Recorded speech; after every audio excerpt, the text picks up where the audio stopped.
જય હિન્દ.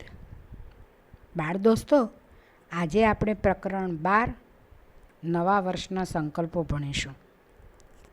બાળમિત્રો, આગળ આપણે પ્રકરણ 11 ભણી ગયા, વળાવી બા આવી એકાવ્ય.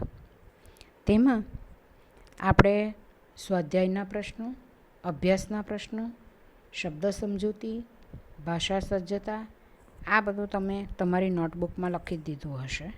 ન લખ્યું હોય તો લખી દેવાનું, અને એ કાવ્યમાં તમને સમજ પડી જ ગઈ હશે. હવે આજે આપણે પ્રકરણ 12 નવા વર્ષના સંકલ્પો શીખવાનું છે.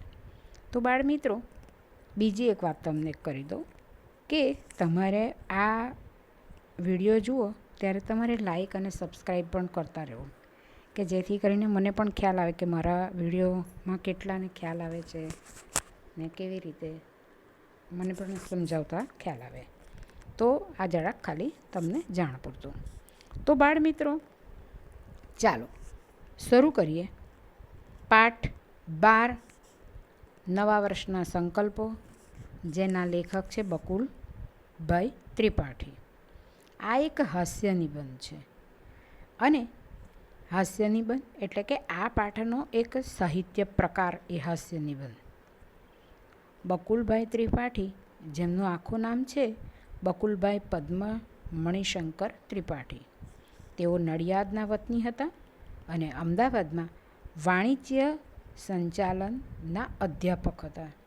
તેમણે તેમની લેખન કાર્યોમાં એટલે કે રચનાઓમાં તેના જીવનકાળ દરમિયાન રાજકારણમાંથી અને વ્યવહારિક રોજિંદા વ્યવહારમાંથી તેમણે બધી સામગ્રી ઉપાડી લીધી. એટલે કે લેખન વસ્તુ, લખવાનું વિષય વસ્તુ એમણે આ રાજકારણમાંથી અને રોજિંદા વ્યવહારમાંથી એમણે ઉપાડ્યું, અને પોતાની આગવી દ્રષ્ટિ એટલે પોતે શું વિચાર્યું એના તરફ એ જોઈને એ દ્રષ્ટિ તેમણે પોતાના હાસ્ય નિબંધમાં સર્જ્યા છે. એમણે સચરાચરમાં અને દ્રોણાચાર્યનું સિંહાસન એ એમનું કાવ્ય નિબંધ સંગ્રહ છે. એટલે તમને આપણે દ્રોણાચાર્યનું સિંહાસન એ શીર્ષક પરથી જ ખ્યાલ આવે કે આવું બહુ ઓછું જોવા મળે. દ્રોણાચાર્યનું તો કંઈ સિંહાસન હોય, રાજા રજવાડાઓનું સિંહાસન હોય, પણ દ્રોણાચાર્ય તો ગુરુ હતા અને એનું પણ સિંહાસન. એટલે એના આ શીર્ષક દ્વારા જ આપણને થોડોક અલગ પ્રકારના વ્યક્તિ હોય એવું લાગે, અને એમાં પણ એમણે નિબંધનો સંગ્રહ કરેલો છે. વર્તમાનપત્રો કે ન્યૂઝપેપરમાં રોજબરોજ આવતી ઘટનાઓ હોય, અને એ ઘટનાઓને તેમણે ખબરો આવતી હોય તો એ એમણે જાણી જોઈ અને પારખી અને પોતાના હૃદયને સ્પર્શી જાય એ રીતે તેમણે રચના કરેલી છે. હાસ્ય કટાક્ષિકાઓ એમની લોકપ્રિય પણ બનેલી છે.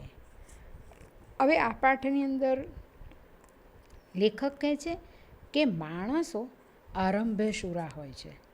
એટલે કે આ પાઠમાં આપણને એવું કહેવા માંગે છે કે આનું વિષય વસ્તુ એવું છે બાળકો, કે એ આપણી આસપાસ પર જ ગૂંથાયેલું હોય ને આપણે એનો અનુભવ કરતા હોઈએ. એટલે આપણને આ વાર્તા હસતા હસતા પણ ઘણું બધું કહી જાય છે. આ એક લેખકની આગવી છટા છે. અને એ કહે છે કે માણસો આરંભે સુરા, કોઈ પણ કાર્ય કરવાનું હોય તો પહેલાં ખુશ થઈને કરે, પછી ઢીલા પડવા માંડે.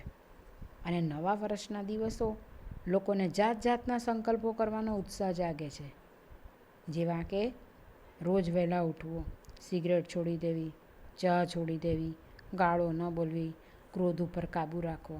તો આવા બધા સંકલ્પો કરતા તો કરી નાખે છે, અને એ સંકલ્પો કરવા બહુ સહેલા છે, પરંતુ તેને પાળવા, એને નિભાવવા બહુ જ અઘરા છે, જે લાંબા સમય સુધી ટકતા નથી.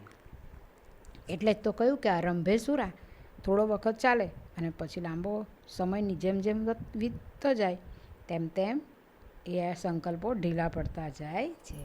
અને આ માનવ સ્વભાવની એક નબળાઈ છે. લેખકે માનવ સ્વભાવની આ નબળાઈ, આળસ, એટલે કે સંકલ્પોને ટકાવવા એ આળસને અહીં લેખકે હાસ્ય નિબંધ તરીકે સર્જ્યો છે. તો ચાલો બાળકો, આજે આપણે પાઠ ભણીશું. પાઠ્યપુસ્તકમાં દરેક જણા ધ્યાન આપે અને હવે શરૂઆત કરીએ. પાઠ 12, નવા વર્ષના સંકલ્પો. નવા સંકલ્પો એટલે શું? કે અમુક કામ કરવાનો નિશ્ચય, પ્રતિજ્ઞા એવું આપણે કહી શકીએ. તો આજથી આખું વર્ષ વહેલા ઉઠીશું, એટલે કે વહેલા ઉઠવું છે. હવેથી નિયમિત નોંધપોથી રાખવી. આજ પછી કસરત ન કરી હોય તે દિવસે જમવું નહીં. કદી ચા ન પીવી અને હંમેશા 1.5 કલાક કાંતવું. 3 કલાક વાંચવું ને વાંચવું જ. અને રોજ ગીતાનો એક શ્લોક બોલવો. પાઈનો વ્યવસ્થિત રીતે હિસાબ લખવો. હવે લેખક કહે છે કે આ બધા વાક્યો જ્યારે ઉચ્ચારાતા હોય મનમાં, જ્યારે એવો દ્રઢ નિશ્ચય કર્યો હોય, એટલે કે લેખક કહે છે કે આખા સમાજમાં જે દિવસે આ મંત્રો, આ ઉચ્ચારો, આ વાક્યો ઉચ્ચારવાનું શરૂ થઈ જાય ત્યારે સમજી લેવું કે તે દિવસે બેસતું વર્ષ છે.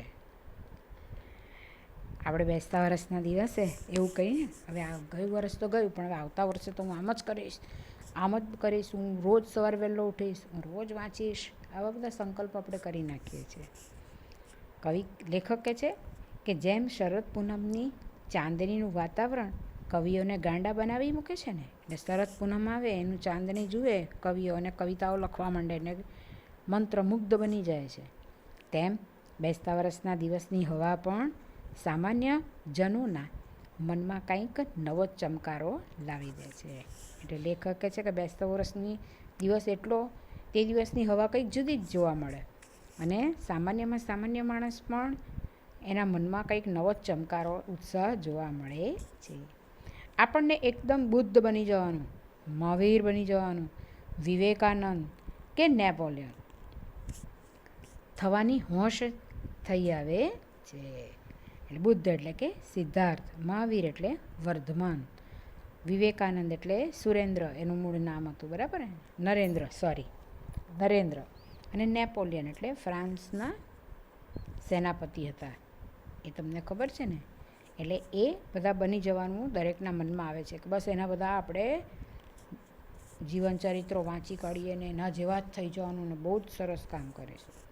જીવનના વર્ષો એમ નિરર્થક સરી જતા લાગે છે અને એકદમ કંઈ જ કરી નાખવું અને કંઈક તો કરી જ નાખવું એમ થઈ આવે છે. લેખક કહે છે કે આ બધા દિવસો તો આપણે ખાઓ પાણીમાં ગયા, હવે આપણે આમ કરીશું. બેસતું વર્ષ આવે એટલે આપણે એવું વિચારીએ કે હવે તો હું અત્યાર સુધી તો બહુ ખરાબ થયું, હવે હું બહુ ફાઇન કરીશ, હવે હું આમ કરીશ. એવું આપણને બેસતું વર્ષ આવે ત્યારે એમ કે આવા સંકલ્પો કરવા બેસી જઈએ છીએ. દિવાળીનો ઉત્સાહ ઘણાને માટે વીર રસમાં પલટાઈ જાય છે. શું કહે છે? ઘણા લોકો તો દિવાળીનો આમ ઉત્સાહ એટલો બધો કે જાણે વીર રસ આવી જાય, બધાને આમ જાણે આમ કરી નાખું, તેમ કરી નાખું, હવેનું વર્ષ તું આવી રીતે જ કરીશ, એટલા બધા સંકલ્પો લઈ લે. એમની આંખમાં ચમક આવે છે અને કોઈક ધન્ય પડે એ આત્મસુધારણા માટે સંકલ્પ કરી નાખે છે. અને એક દિવસ એવી પળ આવે સમય કે તેમાં નવો ઉત્સાહ પ્રગટે અને આત્મસુધારણા, જાણે હું બધું બદલી કાઢું, પોતાના આત્માને શુદ્ધ કરવાનો પ્રયત્ન કરે, હું સુધારી નાખું કે અત્યાર સુધી બગડેલો હતો હવે હું કંઈક કરી નાખું, એવી સંકલ્પ કરી નાખે કે આજથી રોજ આમ મારે કરવું, હવેથી કદી આવું નહીં કરવું. આવા વિચારો આવવા માંડે છે. જુઓ, તમને પિક્ચરમાં પણ બતાવેલું છે કે આ બધા સંકલ્પો કરનાર વ્યક્તિઓ એટલે કે આપણે પોતે. પણ આ સંકલ્પોની મજા જ એ છે કે તે કરતાં જેટલી મજા આવે એટલી પાડતા આવતી નથી. લેખક કહે છે કે સંકલ્પો આપણે જેટલા ઉત્સાહપૂર્વક લઈએ છીએ ને એટલા આપણે એનું પાલન કરી શકતા નથી, એટલી મજા આવતી નથી. દાખલા તરીકે મને જ એક બેસતા વર્ષે કોઈએ સલાહ આપી કે મારે આત્મસુધારણા માટે કંઈક ઉચ્ચ સંકલ્પ કરવો જોઈએ. ત્યારે વહેલા ઉઠવાનું ઠરાવીને જો હું રોજ 7ને બદલે 5 વાગે ઉઠું તો વર્ષે મારા 72 કલાક બચે અને 50 વર્ષ ઉઠવાનું બચે ને 50 વર્ષની જિંદગીમાં 36,000 કલાક બચે. એટલે રોજ ફક્ત 2 કલાક વહેલા ઉઠવાની મારી જિંદગીના લગભગ 4 વર્ષ જેટલો મબલક વધારો થાય. એટલે આના દ્વારા લેખક શું કહે છે કે કોઈકે મને એવી સલાહ આપી કે જો આપણે એવો ઉચ્ચ સંકલ્પ આપણે કરવો જોઈએ અને જો આપણે વહેલા ઉઠવાનો સંકલ્પ લઈએ તો શું કહે છે કે રોજ આપણે 7 વાગે ઉઠતા હોય તેની જગ્યાએ 5 વાગે ઉઠીએ, એટલે 2 કલાક વહેલા ઉઠ્યા આપણે તો વર્ષે આપણા 72 કલાક બચે. 72 કલાક આપણે વહેલા ઉઠ્યા ને, અને 50 વર્ષ ઉઠવાનું જો આપણું બચે અને 50 વર્ષની જિંદગીમાં આપણે 36,000 કલાક બચે. એટલે આપણે એટલી વધારે જિંદગી જીવી એમ કહી શકાય. આ વિચારથી ભોળવાઈને મેં તો સંકલ્પ કરી નાખ્યો કે બસ કોઈ દિવસ પરોઢના 5થી મોડા ઉઠવું નહીં. પરોઢ એટલે પ્રભાત, સવારે. બેસતા વર્ષના દિવસે તો જાણે 5 વાગે ઉઠાયું, પણ એ દિવસના થાકને લીધે પેલા બીજા દિવસે સવારે તો 7:30 જ ઉઠ્યો. પછી પાંચમ સુધી તો જાણે દિવાળી જ કહેવાય. હવે લેખકને અહીંયા હાસ્ય શરૂ કર્યું. એ કહે છે કે દિવાળીનો દિવસ હતો તે દિવસે તો આપણે બેસતા વર્ષના દિવસે તો ઉઠી પડ્યા 5 વાગે, પણ પછી બીજે દિવસે પેલો થાક લાગ્યો એટલે મોડા ઉઠ્યા 7:30. ત્યાર એ વસ્તુ ક્યાં સુધી ચાલી? પાંચમ સુધી ચાલી. અને પાંચમ સુધી ચાલી એટલે મનને શું મનાવી લીધું કે તો દિવાળી ને એટલે એવું થાય, એટલે મોડા ઉઠવામાં વાંધો નહીં. છઠને દિવસે 5 વાગે જ ઉઠવું હતું, પણ બન્યું એવું કે બીજે દિવસે 5 વાગે ઉઠવાનું છે. એ વિચારથી પાંચમની રાત્રે મને એટલી બધી ચિંતા થઈ કે રાતના 1:30 સુધી ઊંઘ જ ન આવી. આથી છઠની સવારે પણ 8 વાગે ઉઠાયું. છતાં સાતમે દિવસનો સંકલ્પ તાજો પાછો કર્યો. એલાર્મ ગોઠવ્યું ખરું, પણ બીજે દિવસે 8:30 જ ખબર પડી ગઈ કે કાંટો મેં ખોટો ગોઠવ્યો હતો. પછીના દિવસે મેં એલાર્મ ગોઠવતા ધ્યાન પણ રાખ્યું તો વળી શું થયું? પેલી ઘડિયાળ બગડી ગઈ અને વહેલા ન ઉઠાયું. ત્યાર પછી કાર્તિકી પૂર્ણિમા સુધી ઘડિયાળનું સમારકામ ચાલ્યું. વદ પડવાની રાત્રે ગોઠવ્યું, પણ ચાવી આપવાનું ભૂલી જવાથી રાત્રે 2:30 વાગે ઘડિયાળ જ બંધ થઈ ગયું.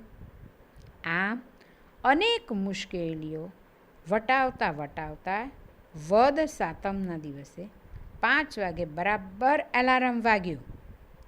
એટલે 5:30 ઉઠ્યો તો ખરો, પણ પછી વિચાર આવ્યો કે ઉઠ્યા પછી 10 મિનિટ રહીને સૂઈ જવામાં વાંધો નથી, અને એમ કરવાથી કંઈક સંકલ્પનો ભંગ થતો નથી.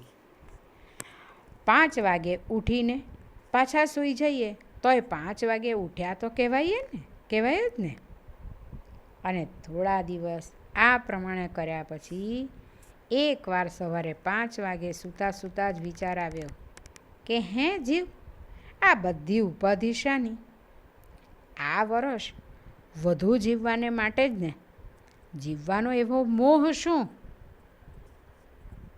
સંતો અને મહાત્માઓ તો જીવનની માયા મૂકવાનું કહી ગયા છે, ત્યારે હું તો વહેલો ઉઠીને એ માયા વધારી રહ્યો છું.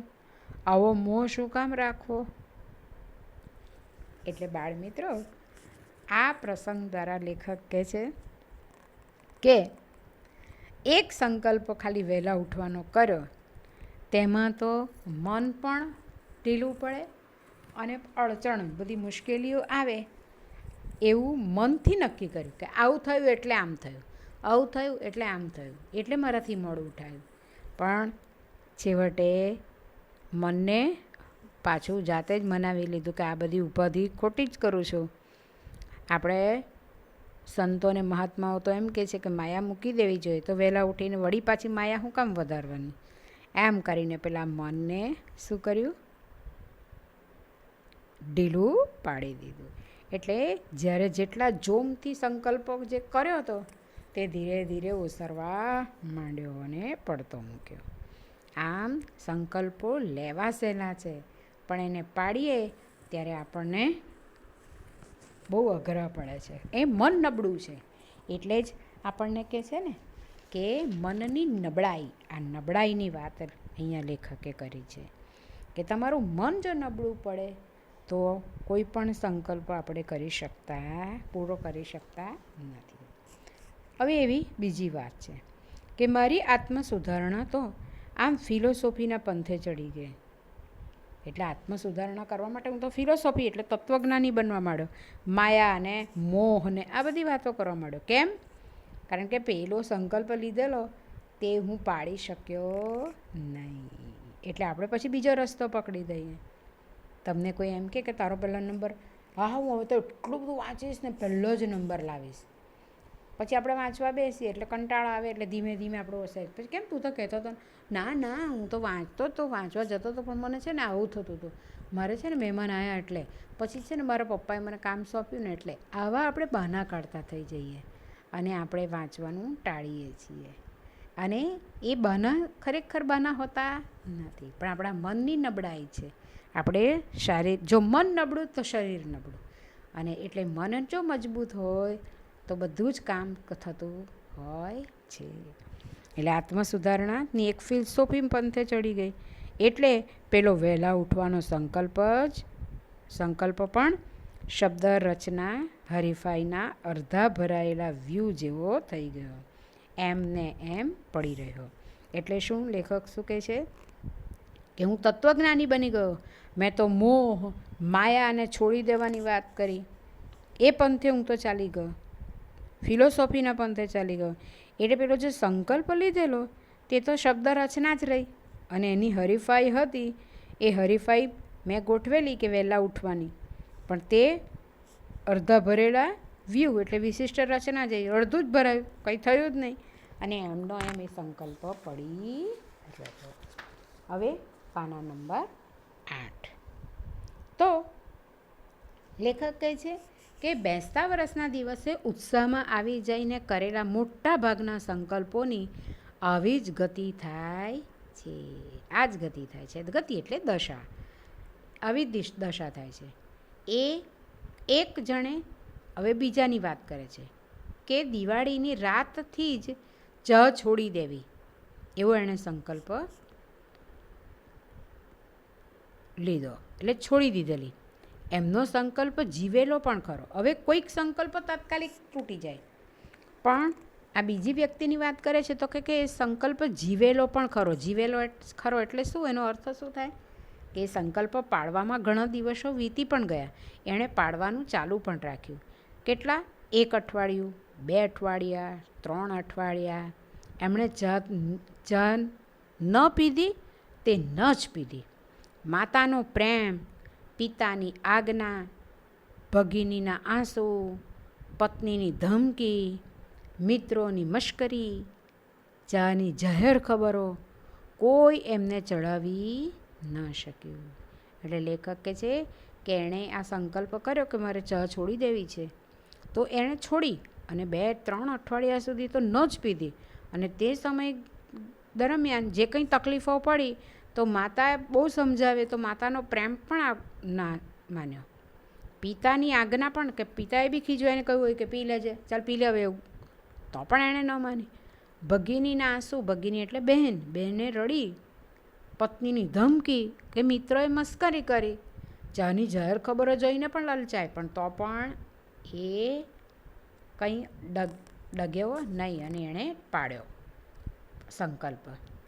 એમના એ સંયમનો મહિમા દેશ દિશામાં ગાજી રહ્યો. એટલે આપણે કોઈ પણ એવો સંકલ્પ હોય કે હું ચા નહીં પીતો, આજુબાજુવાળા વાત કરે ને આણે તો ચા નથી પીવાનો સંકલ્પ લીધો છે, તો એ બધે આજુબાજુ ચર્ચાઓ પણ દિશામાં એટલે કે ચારે દિશામાં વાત થવા માંડી કે છેક સ્વર્ગમાં પણ એમના તરંગ પહોંચ્યા ને ઇન્દ્રનું આસન પણ ડોલી ઉઠ્યું. લેખક હવે હાસ્ય વાત કરે છે કે એટલું બધી આ ચર્ચા થઈ કે જાણે પેલા ઇન્દ્રનું આસન પણ ડોલવા લાગ્યું. પરંતુ થોડાક અઠવાડિયામાં જ જ્યારે એ ભાઈ કોક માંદગીની માયામાં લપટાયા તે વખતે એમને થોડા ઉપવાસ કરવા પડ્યા હતા. અને ત્યારે એક ધન્ય ક્ષણે એમને જ્ઞાન થયું કે ચા પીવાથી ઉપવાસમાં રાહત રહે છે. લેખક કહે છે કે આ વ્યક્તિએ બહુ દિવસો સુધી પાડ્યું આ સંકલ્પને, પણ એક દિવસ તેઓ માંદા પડ્યા ત્યારે કોઈકે એને કહ્યું કે એને ઉપવાસ કરવા પડ્યા, એટલે ખાવું નહીં એમ એવું ડૉક્ટરે કહ્યું હશે, એટલે ત્યારે એણે ઉપવાસ કરવા પડ્યા. ત્યારે કોઈ એમ કહ્યું કે એને ચા પીવે તો એ પેલા ઉપવાસમાં આરામ મળે છે. ત્યારે એટલે એમણે હળવે રહીને ચા પીવા માંડી. તે દિવસે એણે પાછી ચા પીધી કે હવે તો માંદગી થઈ છે તો તમારે પીવી જ પડે, અને ચા પીવા માંડી. એ પછી તો 2-4 મહિને માંદગી ગઈ તોય ચા તો રહી જ પડી. પેલી માંદગી જતી રહી છતાં પેલી ચાની આદત તો પાછી ચાલુ જ રહી. હવે તો તે સાજા થઈ ગયા પછી પણ રોજના 7 પ્યાલા ચા પીએ છીએ. આમ એમની માંદગીને બહાને એમનો સંકલ્પ સ્વર્ગે સીધાવ્યો. એટલે આ માંદગી આવવાથી પેલો સંકલ્પ પણ જતો રહ્યો, સંકલ્પ પણ તૂટી ગયો. આમ લેખક કહે છે કે માંદગી એ એના સંકલ્પને તોડી નાખ્યો. બરાબર. હવે આપણે આગળ જઈએ.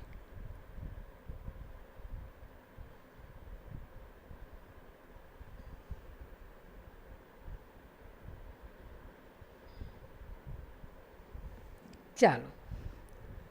અને પછી શું થયું? સ્વર્ગે સીધાયો અને ફરી કદી એનો પુનર્જન્મ ન લીધો. એટલે ફરી પાછો એ સંકલ્પ એમણે લીધો નહીં. સંકલ્પનો બીજો જન્મ થયો નહીં ને સંકલ્પ એને વહે અને ચા પીવાની શરૂઆત કરી દીધી. ચા છોડવા જેવો જ બીજો એક લોકપ્રિય સંકલ્પ છે સિગરેટ છોડવાનો.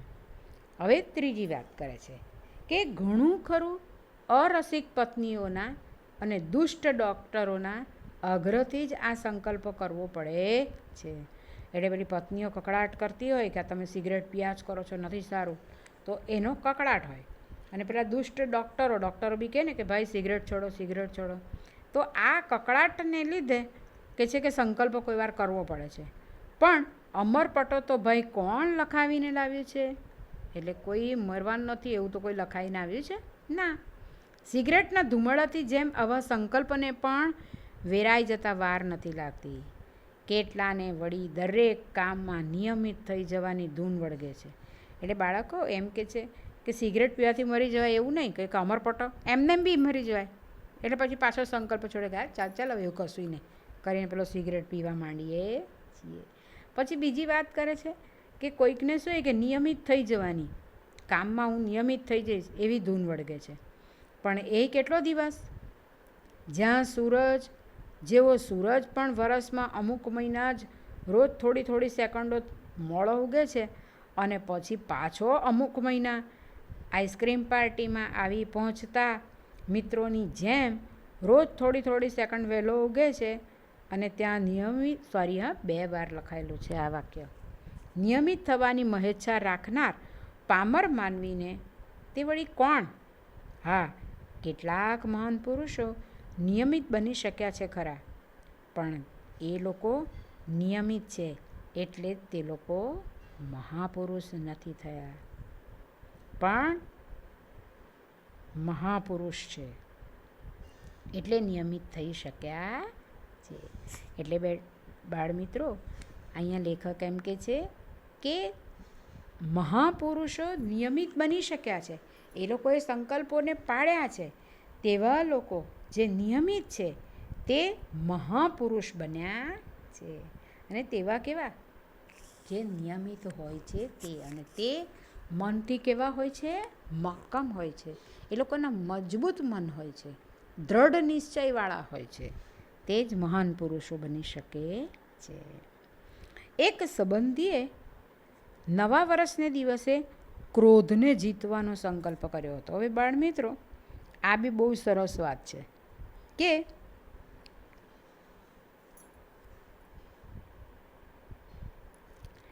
એમણે એવું વિચાર્યું કે હું મારા ક્રોધ ઉપર ક્રોધ હવે નહીં કરું, એના ઉપર હું કાબૂ રાખીશ.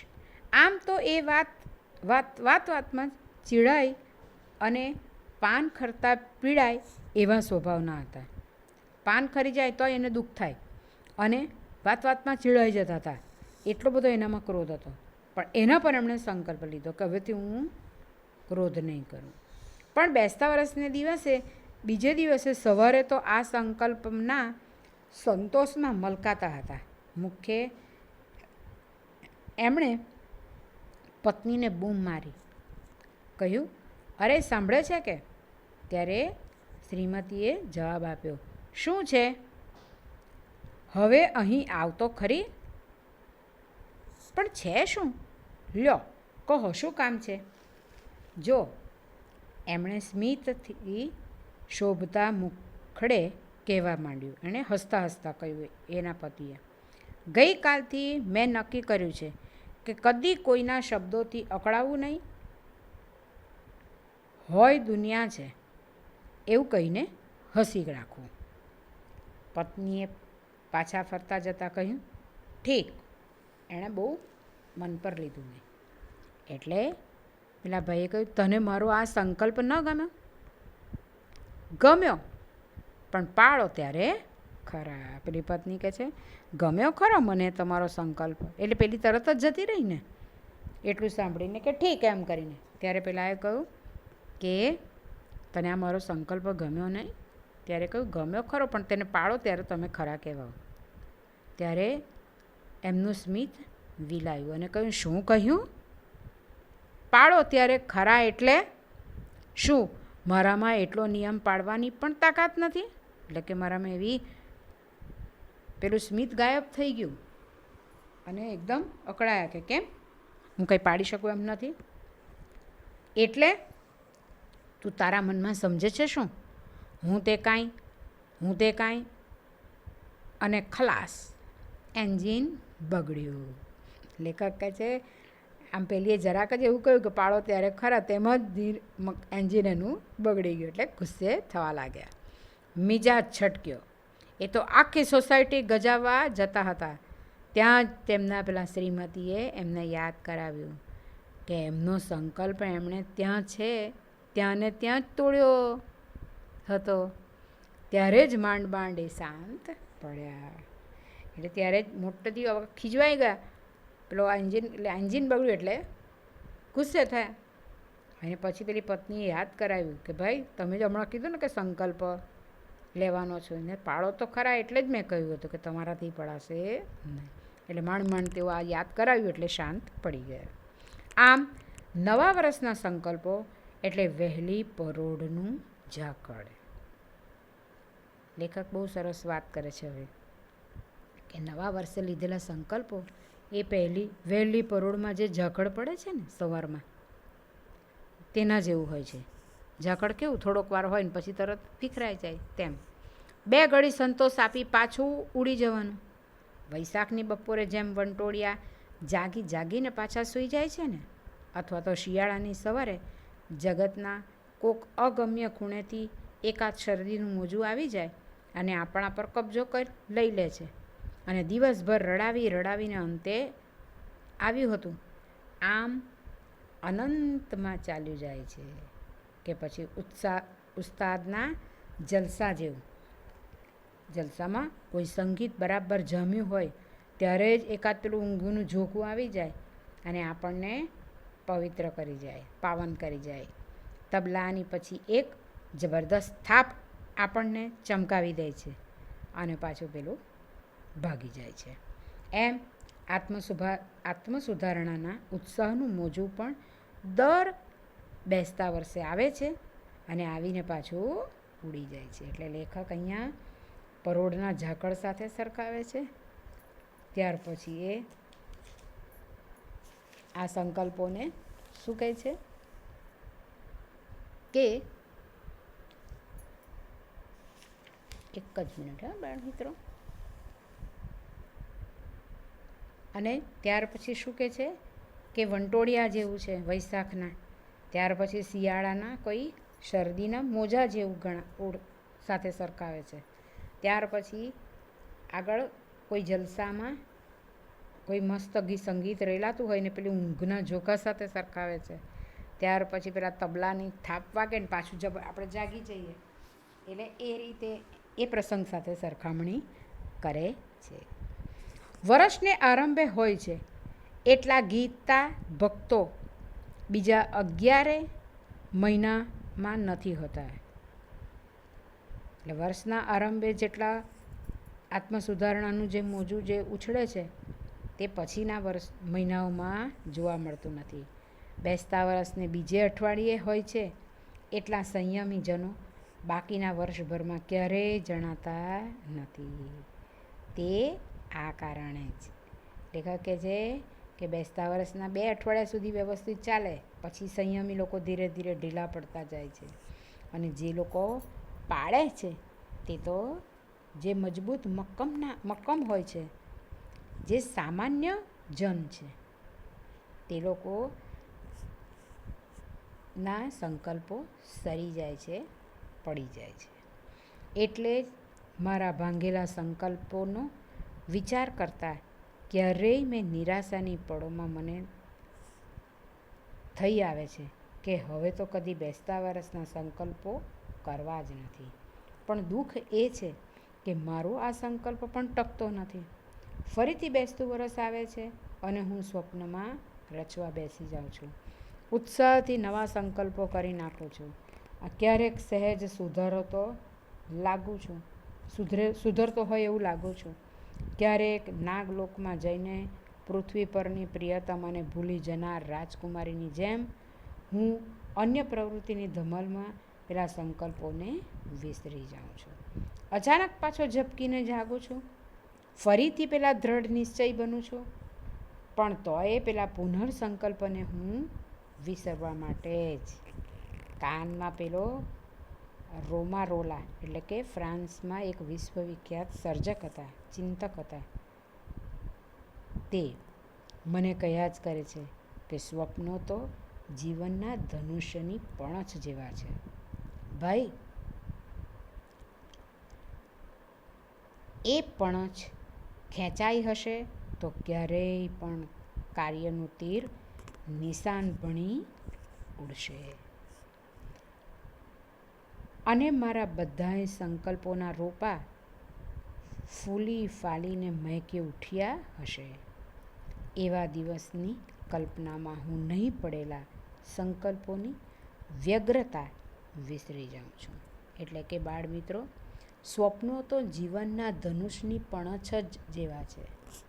એટલે આવું પેલા રોલાએ કહ્યું હતું. કેમ કહ્યું હતું? કે જેમ પણછ ખેંચાઈ હશે તો ક્યારેય તે તીર ધર્યા નિશાન તરફ ઉઠશે, એમ સંકલ્પો રૂપી છોડ પણ ફૂલી ફાલીને મહેકી ઉઠશે. આથી લેખક કહે છે કે સ્વપ્નો તો જીવનના ધનુષની પણછ જેવા હોય છે. એટલે બાળ મિત્રો, અહીંયા આપણો પાઠ પૂરો થાય છે. તમને સમજ પડી જ હશે. શબ્દ સમજૂતી તમારે લખવાની છે. એટલે આ પાઠ આપણને એક સુધારણા માટે જે આપણે સંકલ્પો કરીએ છીએ તે સંકલ્પોની વાત અહીંયા કરવામાં આવેલી છે. અને મનની નબળાઈઓ, સામાન્ય માણસો જે સંકલ્પો કરી નાખે છે અને તેમાં આવતી મુશ્કેલીઓ, ખરેખર એની સામે ટક્કર ઝીલવાની હોય. જો કોઈ મજબૂત મનનો હોય તો એ મુશ્કેલીઓનો સામનો કરીને પણ સંકલ્પોને ટકાવી શકે છે, પણ સામાન્ય માણસ કેવો છે? નબળો પડે છે. આથી તે સંકલ્પોને ટકાવી શકતો નથી. એટલે લેખક કહે છે કે આપણે એવા સામાન્ય માણસ હોવાને કારણે આ સંકલ્પો લેવાઈ જાય છે, પણ તે પાડી શકતા નથી. આખરે લેખક હાસ્ય જમાવવા માટે કહે છે કે સંકલ્પ ન કરવાનો સંકલ્પ પણ ટકતો નથી. લેખક કહે છે કે આપણે એમ કહે કે હવે આવતા વખતે તો હું સંકલ્પ લઈશ નહીં, કારણ કે મારાથી થતો તો છે નહીં, પડાતો તો છે નહીં, પણ એ પણ સંકલ્પ આપણો ટકતો નથી. વળી પાછું બેસતું વર્ષ આવે એટલે વળી પાછા આપણે સંકલ્પ કરવા લાગી જઈએ છીએ. એટલે સંકલ્પ ન કરવો એ સંકલ્પ પણ સંકલ્પ ટકતો નથી. અને આમ કહીને પેલા કરેલા સંકલ્પો ફળશે, આમ સ્વપ્નોમાં રચીએ છીએ.